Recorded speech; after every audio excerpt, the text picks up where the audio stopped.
Dear student, hope you will be fine.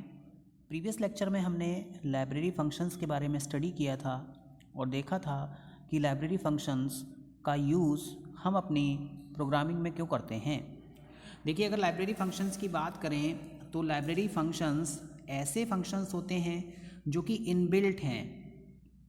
Means ऐसे functions जो कि आपको पहले से प्रोवाइड किए गए हैं और फाइल्स में इनको ग्रुप किया गया है एक कॉमन प्लेस पर, जिसे कि हम लाइब्रेरी कहते हैं। स्टूडेंट्स, लाइब्रेरी फंक्शंस ऐसे फंक्शंस होते हैं जो कि प्रोग्रामिंग के साथ में आपको मिलते हैं। फॉर एग्ज़ाम्पल, आपने देखा था कि हम printf का यूज़ करते हैं, हम scanf का यूज़ करते हैं।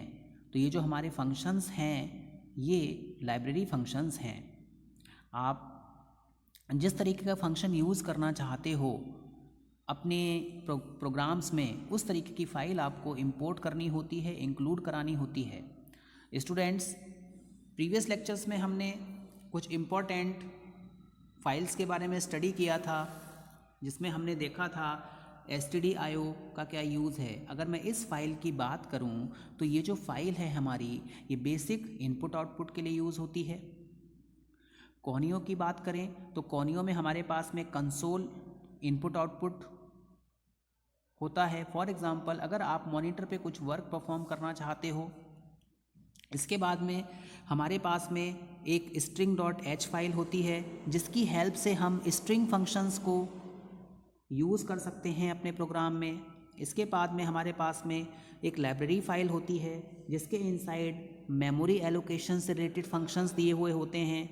हमारे पास में मैथ फाइल होती है जिसमें हमारे पास में sqrt है, पावर फंक्शन है, एक्सपोनेंशियल फंक्शन है। इस फाइल को हम अपने प्रोग्राम में यूज़ करते हैं। स्टूडेंट्स, आज हम कुछ और फाइल्स के बारे में देखेंगे जो हमारी मोस्ट कॉमनली यूज्ड फाइल हैं। जैसे कि हमारे पास में time.h फाइल है।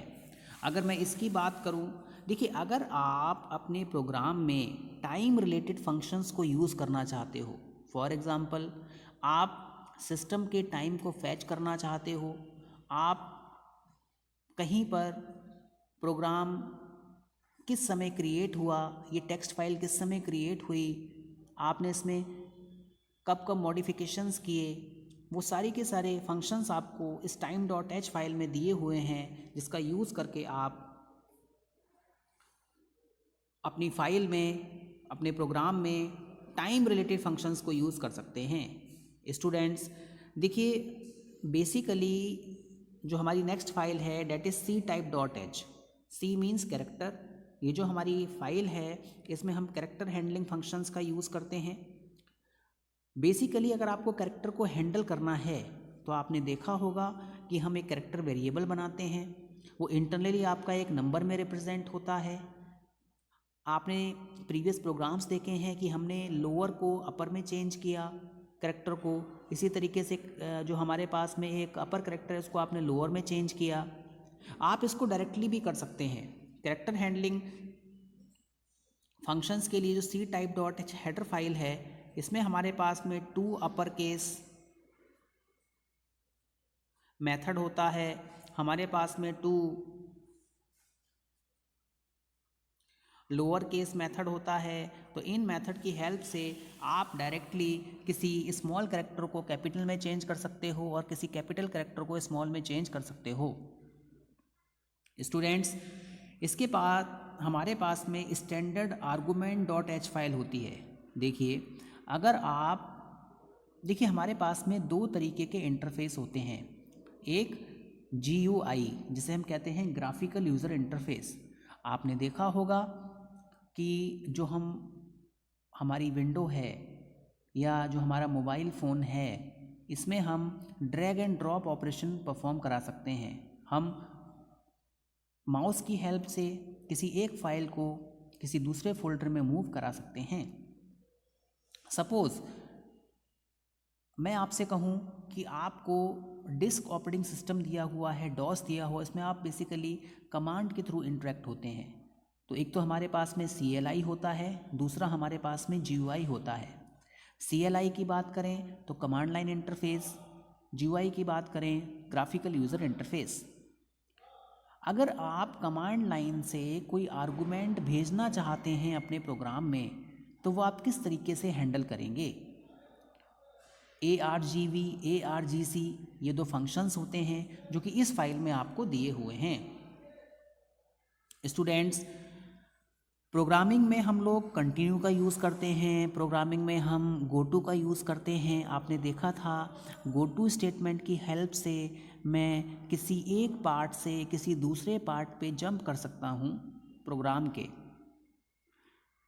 कंटिन्यू से हम किसी पर्टिकुलर पार्ट को स्किप कर देते हैं।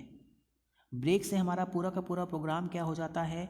टर्मिनेट हो जाता है। हम आउट ऑफ द लूप आ सकते हैं, हम किसी ब्लॉक से बाहर आ सकते हैं। बट हमारे पास में एक सेट jmp.h हेडर फाइल दी हुई होती है। इस हेडर फाइल में जंप रिलेटेड फंक्शंस हैं। मींस अगर आप किसी एक पार्ट से किसी दूसरे पार्ट पे प्रोग्राम के जंप करना चाहते हैं, स्किप करना चाहते हो, तो आप इस हेडर फाइल का यूज़ करेंगे। नाउ इसके बाद में हमारे पास में local.h फाइल होती है। This file contain local functions. Student देखिए, लोकल का बेसिकली मतलब है लोकलाइजेशन। आपने देखा होगा कि जिस एरिया में हम रहते हैं ये हमारा नॉर्दर्न रीजन है, यहाँ पर ज़्यादातर आपको हिंदी लैंग्वेज पर्सन्स मिलते हैं, तो आपके पर्टिकुलर मोबाइल पे जो मैसेज आता है वो हिंदी में आता है। दूसरा, आपने ये भी देखा होगा कि अगर आप कभी विकिपीडिया को ओपन करें तो वहाँ पर आप उसकी लैंग्वेज को चेंज कर सकते हो। यही हमारा लोकलाइजेशन है। अगर आप ये चाहते हैं कि हम एक ऐसा प्रोग्राम डेवलप करें जो कि पर्टिकुलर लोकेशन को दिखाए, उस रीजन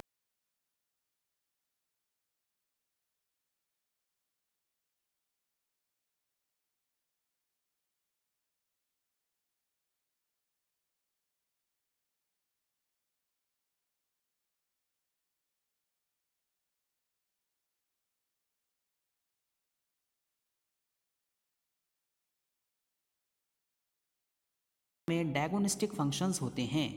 देखिए, डायगोनिस्टिक का बेसिकली मतलब क्या है? प्रोग्राम को डायग्नोज करना, ऑटोमेटिकली वो एरर आपकी सही हो जाए। ऐसा करने के लिए आप azure.h फाइल का यूज़ कर सकते हैं। नाउ स्टूडेंट्स, अब हम बात करेंगे आर्गूमेंट्स की। देखिए, हमारे पास में पैरामीटर्स होते हैं, हमारे पास में आर्गूमेंट्स होते हैं, हमारे पास में वैल्यू होती है। मैंने आपको ये बताया है कि parameter passing, arguments passing, value passing, ये तीनों बातें एक हैं। एग्जामिनेशन में अगर क्वेश्चन इस तरीके से आता है कि what are the types of argument passing mechanism, parameter passing mechanism या वैल्यू पासिंग मैकेनिज्म, तो ये तीनों बातें एक हैं। सबसे पहले हमें ये समझना है कि आर्गूमेंट क्या है। देखिए, अगर हम आर्गूमेंट की बात करें तो बेसिकली आर्गूमेंट, पैरामीटर, ये ऐसी वैल्यूज़ होती हैं जो कि आप किसी फंक्शन को पास करते हो जब आप उस फंक्शन को कॉल करोगे। फॉर एग्ज़ाम्पल, मेरे पास में मेन फंक्शन है और मेरे पास में एक सम नेम का फंक्शन है जिसको कि आपने यहाँ पर इसको डिफ़ाइन किया हुआ है। अब आपने यहाँ से दो वैल्यूज़ पास की, एक a वैल्यू, एक b वैल्यू। तो ये जो आप वैल्यू पास कर रहे हो ये आपकी आर्गूमेंट कहलाते हैं, यही आपके पैरामीटर कहलाते हैं और यही आपके वैल्यूज़ कहलाते हैं। तो सिंपल वर्ड्स में हम ये कह सकते हैं कि आर्गूमेंट ऐसी वैल्यूज़ होती हैं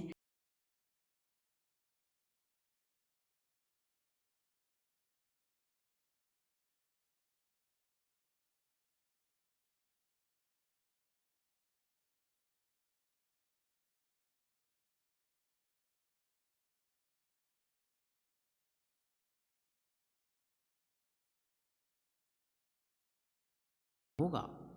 तो आर्गूमेंट्स और पैरामीटर की हेल्प से आप प्रोग्रामिंग में फंक्शंस के बीच में इंफॉर्मेशन को एक्सचेंज करा सकते हो। फॉर एग्ज़ाम्पल स्टूडेंट्स, हम लोग कम्युनिकेशन करते हैं तो कम्युनिकेशन का कोई ना कोई मीडिया होता है। आप हिंदी लैंग्वेज का यूज़ करते हो या फिर आप इंग्लिश लैंग्वेज का यूज़ करते हो, यही हमारा कम्युनिकेशन मीडियम है। हम वैल्यूज़ को पास करते हैं और रिसीव करते हैं। इसी तरीके से सी प्रोग्रामिंग में भी अगर आप इंफॉर्मेशन को एक्सचेंज करना चाहते हो तो वहाँ पर आपको पैरामीटर्स की, आर्गूमेंट्स की, वैल्यूज़ की हेल्प लेनी होगी। हमारे पास में दो तरीके के पैरामीटर्स होते हैं। एक हमारे पास में फॉर्मल आर्गूमेंट, फॉर्मल पैरामीटर है, दूसरा हमारे पास में एक्चुअल आर्गूमेंट, एक्चुअल पैरामीटर है। नाउ स्टूडेंट्स, देखिए अब मैं आपको फॉर्मल आर्गूमेंट के बारे में बताता हूँ। देखिए फॉर्मल आर्गूमेंट ऐसे आर्गूमेंट्स होते हैं जो कि आप फंक्शन डेफिनेशन में यूज़ करते हो। ये क्या है? रिटर्न टाइप है। ये मेरे पास में फंक्शन का नेम है और यहाँ पर जो आपने पैरामीटर्स यूज़ किए ये आपके फॉर्मल पैरामीटर्स कहलाएंगे, फॉर्मल आर्गूमेंट्स कहलाएंगे। देखिए फॉर्मल आर्गूमेंट्स को अगर आप चेंज करते हैं, फॉर एग्जांपल यहाँ पर आपने क्या लिखा है? ए लिखा है। ए के प्लेस पर आप एक्स लिख दीजिए और वाई, बी की प्लेस पे आप वाई लिख दीजिए।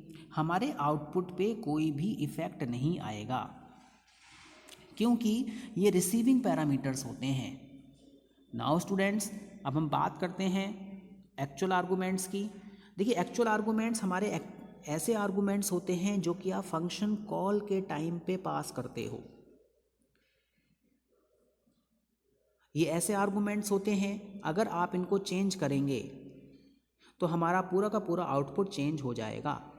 फॉर एग्ज़ाम्पल मेरे पास में मेन फंक्शन है और यहाँ पर आपने क्या किया? एक सम नेम का फंक्शन बनाया और इस सम नेम के फंक्शन में आपने दो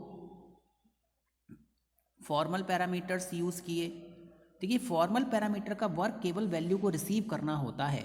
फॉर एग्ज़ाम्पल आपने फंक्शन को कॉल किया, यहाँ पे 8 और 9 लिखा, तो 8 वैल्यू यहाँ पे पास हो गई और यहाँ पे 9 वैल्यू पास हो गई। यहाँ पर आपने क्या किया? इनका प्लस कर दिया। रिटर्न वैल्यू करानी होगी हमें a प्लस बी।